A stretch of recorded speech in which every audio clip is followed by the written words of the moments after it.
1 week back నేను ఒక site visit చేశాను. 2 బిహెచ్కే ఫ్లాట్. చిల్డ్రన్స్ బాగా పాడు చేస్తున్నారు. అయితే నేను ఒక ప్రైస్ చెప్పాను. చెప్పగానే వాళ్ళు ఏమన్నారంటే, సరే సార్ మేము ఆలోచించుకుని చెప్తామన్నారు. సరే వాళ్ళ నుండి కూడా నాకు కాల్ బ్యాక్ రాలేదు కదా, మరి మనం మెసేజ్ చేయడం బాగోదని మెసేజ్ చేయలేదు. ఈరోజు మార్నింగ్ నాకు ఒక కాల్ వచ్చింది. ఆ క్లయింటే, అదే క్లయింట్. ఒక్కసారి రాంబాబు గారు సైట్కి వస్తారా అని. అదే కదండి మొన్న వచ్చాను కదా అని అన్నాను. ఇంకొకసారి రండి అన్నారు.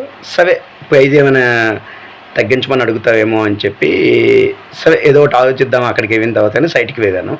సైట్కి వెళ్ళేటప్పటికే ఆల్రెడీ పెయింటింగ్ సగానికి అయిపోయింది.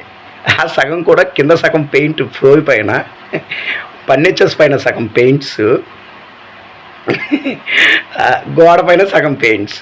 అదేంటండి పెయింటింగ్ స్టార్ట్ అయిపోయినట్టు ఉంది అంటే, మా కర్మండి అన్నారు. అదేంటండి అని అడిగా.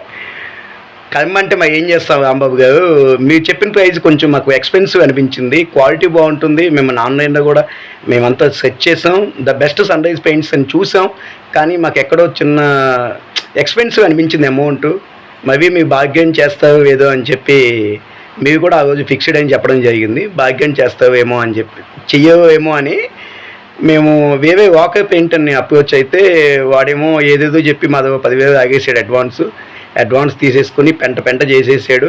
మాకు 15,000 రూపాయలు మెటీరియల్ లాస్ చేసాడండి. దీన్ని ఏం చేయాలన్నారు. మేడం గారు మొత్తం నేను 1 వీక్ బ్యాక్ చూసిన కండిషన్ కన్నా ఇప్పుడు డబుల్ బ్యాడ్ అయిపోయింది మేడం గారు. ఈ బ్యాడ్ కండిషన్ మళ్ళీ నోటరైజేషన్ తీసుకొచ్చి మళ్ళీ చెయ్యాలి అనుకుంటే మీ ఫర్నిచర్స్ అన్నీ క్లీనింగ్కి అన్నిటికీ 25,000 అవుతుందండి. మీరు పెయింటర్స్కి ఇచ్చిన అమౌంట్, మీరు పెయింట్ తెచ్చినవి ఇవన్నీ మీకు నష్టమేనండి అని చెప్పాను.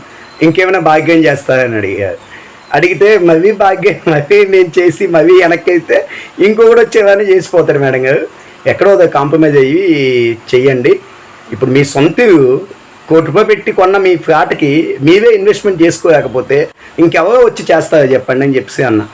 మొత్తం మీద నేను 1 వీక్ బ్యాక్ మాట్లాడిన అమౌంట్ పైన ఇంకొక 40,000 రూపీస్ ఎక్స్ట్రా కస్టమర్ పే చేయడానికి ఇప్పుడు రెడీగా ఉన్నారు. ఓకే అయిపోయింది కూడా. అది day after tomorrow work start చేస్తున్నాం. Thank you. అంటే మీ అందరికీ చెప్పదలుచుకుంది ఏంటి అంటే, ప్రతి చోట డబ్బు కోసం ఆలోచించకండి. ఇది మీ సొంతం, ఇది మీది అన్నప్పుడు అది ఎంత ఎక్స్పెన్సివ్ అయినా చేసుకోండి. Thank you.